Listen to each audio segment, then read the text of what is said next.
What's going on, everybody? Welcome into the Wager Alarm live stream. I'm Howard Bender. With me always is Craig Mish as we get down and dirty and talking about the lines for the NFL here in Week 11. Craig, how are you, man? We're coming off of a 3-2 week that Ah, really should have been 4-1. ah, 3-2, 3-2. I mean, most people would look at that and say, "What are you complaining about? 60% every week. You guys are 3-2, 3-2, 3-2." Yeah, I mean, I think if we were 3-2 every week from 1 to 17, we'd cash. But of Yes, course, you're gonna go 2-3 every once in a while, and so it evens out. We're looking so good again. I don't know. It seems like when the sun goes down, we lose games. It just feels that way this year. We have not done well on Monday night at all. Our late games have not been great. We honestly were lucky the week before. Oh no, we were lucky this week. What am I talking about? We were lucky this week with Arizona winning. So honestly, we probably need to take our 3-2 and just be quiet because true. realistically speaking, we did not deserve that cover for Arizona. But we were on the right side of that one for sure. We were on the right side of the Giants, the best betting team in the NFL. I mean, I don't think you could blindly bet with a team, but it certainly seems like if the Giants play five more games this year, they're going to cover three out of the five. They play really hard and to the end, and so they beat Philadelphia outright. Those were a couple of wins. The third win escapes me. What was the third win that we had? Yeah, it's Off the so in top, the past here, Craig. It's so in the like past, but 2 days ago. let me go back to yeah, exactly. Let me see. What did we Pittsburgh? do? Did we do Pittsburgh again? I feel like we always do Pittsburgh. We did not do Pittsburgh. We were going to. We did the Bucks. Oh, the Bucks. That was an easy one. Yeah. Yep. So that was our three wins. Our two losses were Denver. That was a terrible, terrible pick. Maybe one of the worst picks of the year. Broncos did not show up at all against the Raiders. I take it back. They did show up. I mean, they were basically They going just suck. with 2 minutes to go in the half. I don't know if anybody saw this. The score was 9-3. And with 2 minutes to go, Locke threw a touchdown pass to make it 10-9 Denver, but there was a penalty on the play. So they came back and it backed them up. And I thought, oh, all right, well, look, at least it'll be 9-6. Throws an interception on the next play. And so the Raiders just dominated from there. Denver's a wreck, and they are almost 4-point underdogs this week against Miami. But that was a really I start to finish bad pick. I Bad. am out 100% on any Raiders versus Broncos game. Yeah. That's it. So that I'm was it. out. And then Monday night, I mean, look, what are you gonna do? You're down in the fourth quarter. Your team has the ball. You're winning in the fourth again early on. And then it's like I want to text you during those games, like when we're winning. I want to say like, okay, Howard, look, the Bears are playing the Vikings right now. They're winning.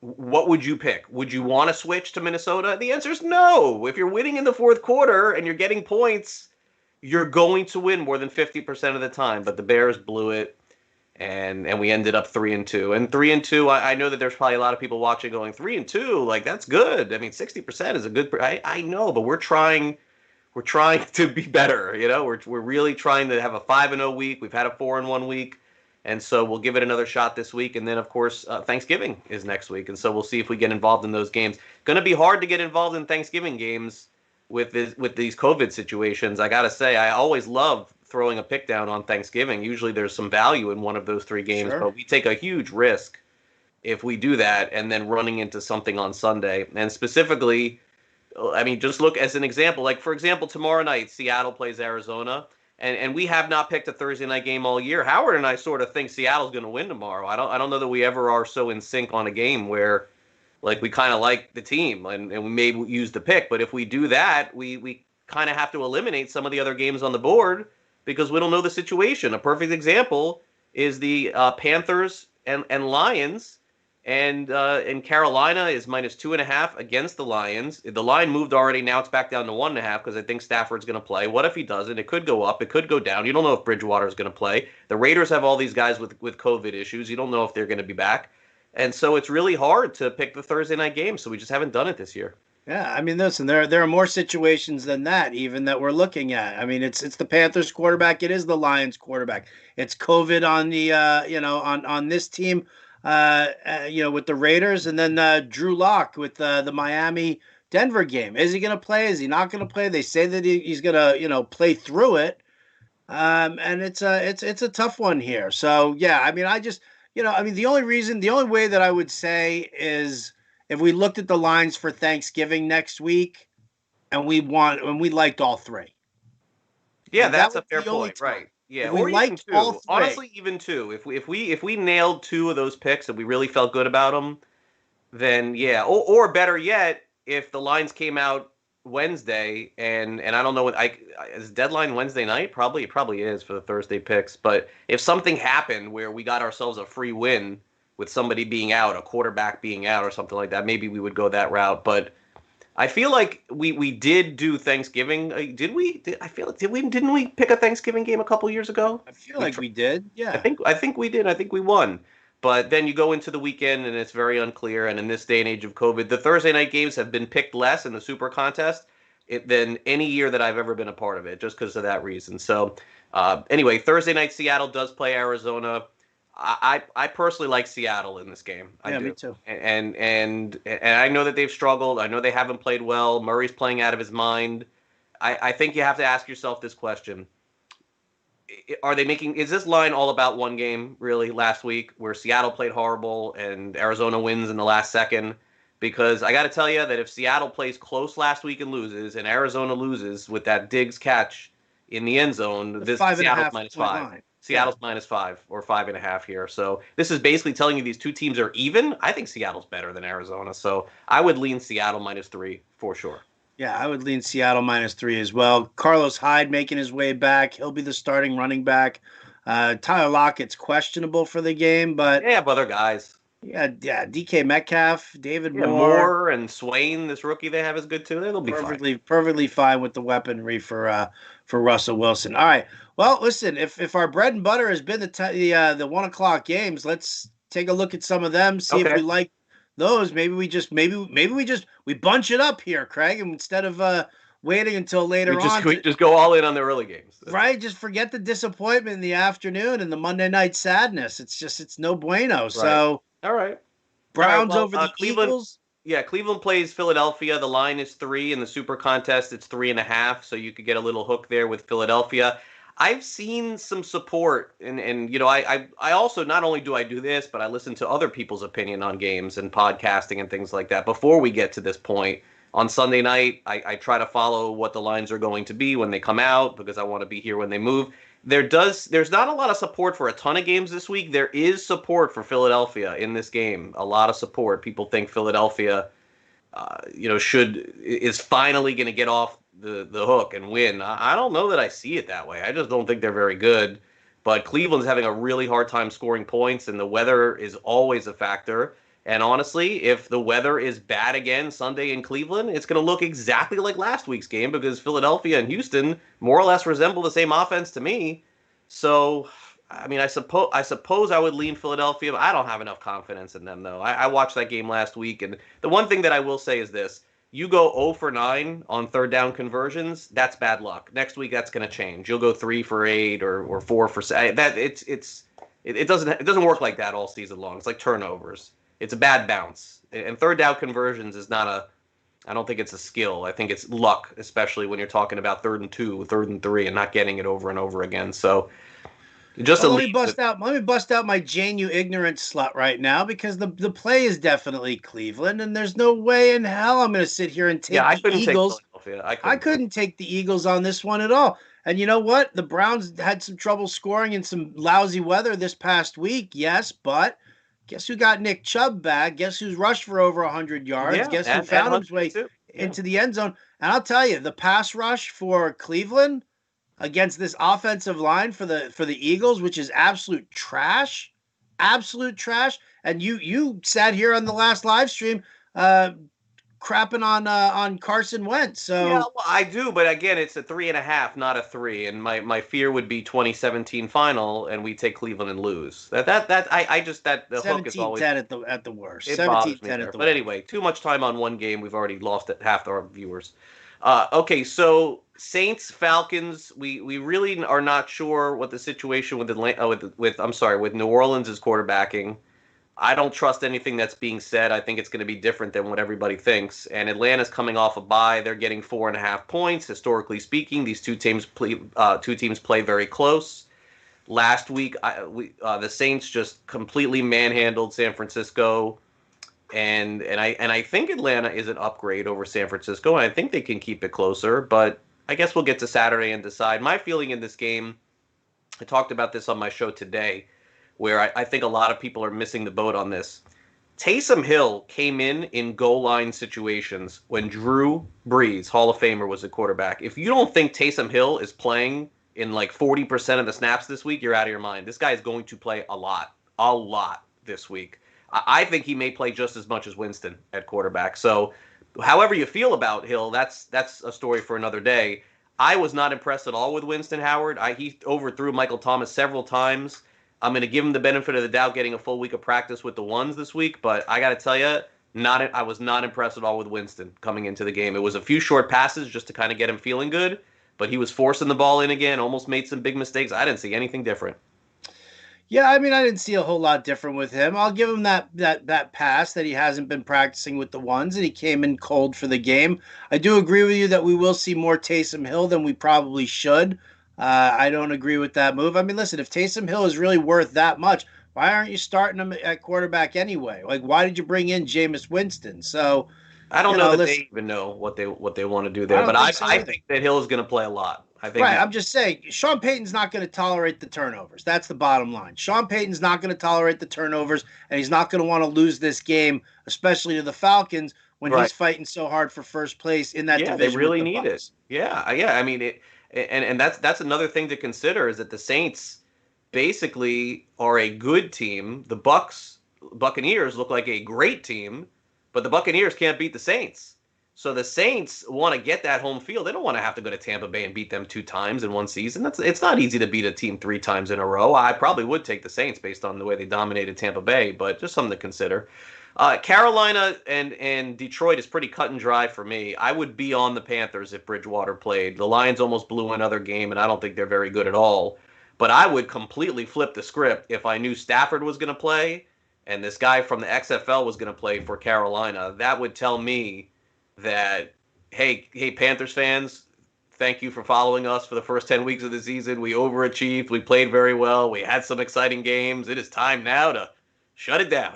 Not bringing McCaffrey back and not starting Bridgewater. Oh, boy. I don't know. I would be really concerned. And, again, when you're bringing in players with no preseason time and only practice, which is what this backup quarterback for Carolina has, I suppose he has a little bit of XFL, so I guess you give him some action back in, when was that? Like March? But for me, I would flip completely. I would take Detroit if Bridgewater was out. If Bridgewater is in, I don't even care if Stafford would play. I probably would take Carolina. Yeah, I don't know, man. I don't love it as much. I'm probably going to avoid this game completely. Bridgewater's dealing with a sprained MCL. I mean, how do we know that his knee doesn't give out after a big hit in the first quarter? So, right. Between Stafford's thumb, Bridgewater's knee, no McCaffrey, limited weaponry for the Lions. If Kenny Golladay stays out, I'll pass on that one there. Texans, Patriots in Houston, they're getting 1.5 here. Man, I tell you, I mean, the Patriots, they're on. They beat the Ravens. Yep. That was a surprise. They had their slump buster game against the Jets. This is I hate this line here. This is one of those situations where I look at and I probably want to take New England, or probably should take New England, and lay the 1.5. This line isn't telling me that the Texans are doing anything. Yeah, this is a tough one to call. I don't really know who Houston is. I know Houston's going to have the ball at some point at the end of the game with a chance. That's just always seems to be the thing with them.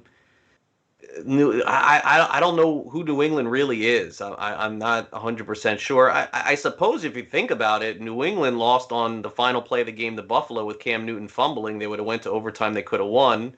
And then they beat the Jets, although it was a lot closer than anybody thought. And then they beat Baltimore. So they really should have won 3 straight games. I suppose it could be an ugly game that New England could win, but I don't know that I feel great about this one, looking at it here. All right. Do we go to the Steelers? 10-point favorites in Jacksonville. Wow. Laying 10 in Jacksonville. Look, Jacksonville played very hard in the first half against the Packers, and then everything fell apart. I'm not.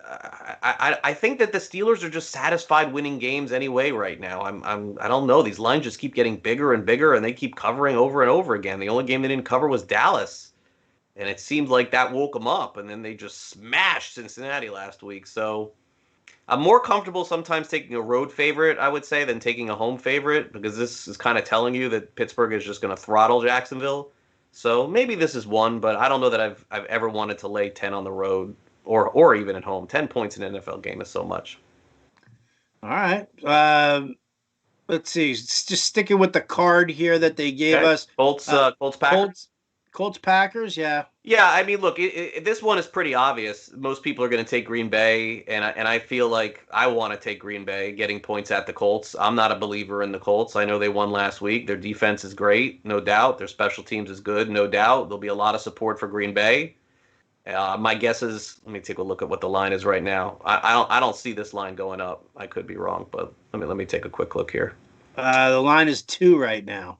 So it did go up a little bit. Well, I don't know. Went from Colts -1.5 to 3, down to 2.5 to 2. So I guess you're probably going to be in that 1.5, 2 range.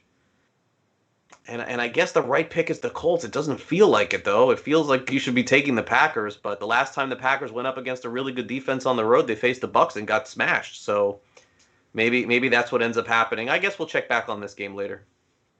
Okay. Beautiful. We'll check on it later. Next one here. It's still part of the early slate. Washington hosting the Bengals. Washington is a 1.5 favorite at home here. I mean, listen, you said it, we're talking about Joe Burrow, and, at some point it's going to fizzle out. Yeah, it did last week. Losing Good games. Defense. That's it. That's the answer, Howard, is that Joe Burrow, playing at LSU, played against some very, very high caliber defenses in college football, all the way through the national championship. So, look, any NFL defense is going to be much better than a college one. But when Joe Burrow goes against a soft defense, he's probably going to play pretty well because he's a good quarterback. And then when he goes against a good defense in his first year in the NFL, the Steelers got the video, Ravens got the video. Okay, we know what to do. The question is, what does the Washington football team have enough defense to stop Burrow? If I thought Washington's defense wasn't very good, I'd feel comfortable taking Cincinnati. But it feels like Washington is playing very hard. They played hard. They played right to the end last week. They could have won that game. So another tough one for me. Fighting for that division title. It's crazy to think that they have a shot. What, the winner's going to be 6-10? Is that right? Probably, if that. All right, Ravens hosting the Titans. Again, a lot of recency bias going up against the Ravens. They haven't played well in recent games, but Pittsburgh, Indianapolis, New England, those are 3 tough games right there. Also with the weather working against them in New England, but it's a tough time. I think that the Ravens, my lean is the Ravens here. I think this is a big comeback game. Defense for Tennessee does not enthrall me at all. I think the secondary's weak, and I think that the run defense is a little on the soft side. I think you're going to see a lot of design runs for Lamar Jackson. Help get his confidence back. I'm looking, all over the place here for the Ravens. I'll lay the 6.5. That's my lean. All right, so we'll look at that Saturday. Maybe that'll be one of the ones we go with. All right, so the crazy one this week is definitely the Raiders, right? The Raiders at home getting 7.5 against the Chiefs. Raiders playing as good as anybody in the NFL, and the last time these two teams played, the Raiders went to Kansas City and won. But the line is 7.5, so it is telling you to not look back and look at this week and look forward. But it is tempting to take the Raiders, I must say. It is very tempting, which tells me it must be wrong, because 7.5 home points against the team they already beat this year, and they've won 3 in a row. Oof. Home dog like that, too. Night game as well in Vegas. You're like licking your chops over here. I know, but it feels like it's going to be 14-0 in the first. We're like, oh, man. It's a trap. All right, Miami at Denver. Did you skip Vikings Cowboys, my friend? Oh, sorry, I skipped it for a good reason. I will never take Minnesota -7, and I'm not taking Dallas at all. So that's it. The Vikings do not deserve to be 7-point favorites over anyone, and I Nope. can't take Dallas. I'm So with you. it's All it's right. pretty much an Beautiful. easy just pass for me. Let's go to the Finns. Miami at Denver. I suppose Miami's just going to crush Denver. I guess. I guess so. I guess Denver's just done. They looked like they quit Howard in the fourth. That's supposed to be a good defensive team. Their defense looked like they just stopped playing. Yeah. So, boy, going against the Broncos at home is nothing I ever want to do. They just, for some reason, play well at home. But Miami definitely looks like the far superior team between these two. I mean, listen, I'll say this. Tua looks like he's showed some improvement, but I still don't love his He game doesn't. right now for the He doesn't NFL. have to do anything. Their defense is playing so well. Their defense is definitely playing well. Are they playing well that, does this game turn into like a 14-12 game because Brandon McManus kicked Maybe. 4 field He goals? loves those field goals, that coach on Denver. That's for sure. 4th and 2, put the field goal guy in. Let's kick a field goal. Think about this. Miami. Let me do some contact tracing here. Miami -2 last week at home against the Chargers, only -2. They're -3.5 on the road at Denver, the team that beat the Chargers 2 weeks ago, right? I think. So, man, you got to just follow that adjustment as we go. So. Did they beat the Chargers? Yeah, we had Denver. Remember, they won in the last play of the game. Oh yeah, they did. Oh yeah, yeah. We got away with that one. Yeah, you think? All right. Speaking of Chargers, 8.5-point favorites at home against the Jets. Oh my gosh, I don't know. Jets are off a bye. They got that going for them. Chargers playing terrible. Is Eckler back or no? He might be back. We're still not sure yet. That would make me worry about us taking the Jets here because Eckler is a game changer. He's one of those few running backs that is a really big part of an offense. Their running game all season has been really inconsistent. So, but laying 8.5 with the Chargers, I can't do that. You can't lay Charger points. Never works. It never works. It never works. So, but I can't take the Jets. I just can't do it. No, we can't do it. And then Monday night we're like 0 for 100 this year. So, right. So give me the Rams over the Bucks, the 4 points. Why the hell not? Eventually, you figure we have to win one. I mean, it's amazing to think that we're like gonna hit 60% and never hit a Monday. I think we won one early in the year, but I'm okay with not hitting the Monday night games. We just are not hitting that Monday night game. Focus the early part. That's what's doing us right. All right, so we're really coming out of this live stream with a couple of leans here. Clearly, Baltimore is definitely one for you. I don't think I really gave any strong leans this as are the Browns for me. The Browns are another lean for me as well. So Browns and Raiders. 2 favorites there. Okay. Ravens. All right. Well, we'll have to find some underdogs here before the end of the week too. Oh, of course we will. Bengals 1.5 over Washington. Come on. It's easy money, right? I haven't watched Washington enough this year. That's a blind spot for me. I haven't really seen them play. I watch every game, but that seems to be one team that I couldn't tell you that I've watched them a lot. I could probably go through personnel on every other team, Howard, and that one I'd have a hard time doing. Okay. All right. What if we just took the Jags and the 10 points? I know you don't like laying 10. I don't want to do that. They've been our friend. We just either take our friend. They'll kind of coast through. They'll let it go. Maybe we just take the Colts again and go with the trend. Maybe that's it. Maybe we just acknowledge that. Just keep taking these home favorites. I mean, it's been a 50-50 proposition all year. It's not like one thing is better than the other. Yeah, I don't know. I think we haven't given a lot out tonight in terms of leans, but look, we still have to be you and I on Sports Grid on Friday. We'll go over them again, see if we have any line movement. I'll watch the lines very closely and see where the money is going this week. Maybe that'll be more of a part of it for me, and then we'll have our final decision on Saturday night. So, but those are the lines. At least we gave you that. At least we gave you that. Seattle, both like Seattle tomorrow. I think that's honestly in week 11 was 11th week doing this. I don't think we both did like the Colts last week too. That's true. So, but I don't think that we were that emphatic about it, but definitely said the Colts. So I I think that we're was. I Seattle. was. Yeah, no, I liked Indianapolis last week for sure. And by the way, I thought Tennessee was the winner, and then I looked at the line and said, "Oh, that's it. It's got to be the Colts." I mean, it doesn't make sense, right? How can Tennessee plus the point? Maybe, and that's a part of it too. Is sometimes looking at one of those home underdogs by a point and a half and saying, "Man, why is that?" And it's usually the other side, and maybe that's why New England is the pick this week.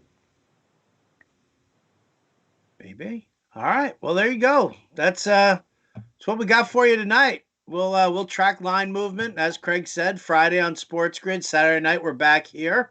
We'll have the picks and we'll see where we can find some value and see where if I'm still as adamant on Friday and Saturday as I am right now about the Browns and the Ravens. But that's gonna cover it for us here. Appreciate all you guys for tuning in. Big thanks to Matt Sells, our producer. For Craig Mish, I'm Howard Bender.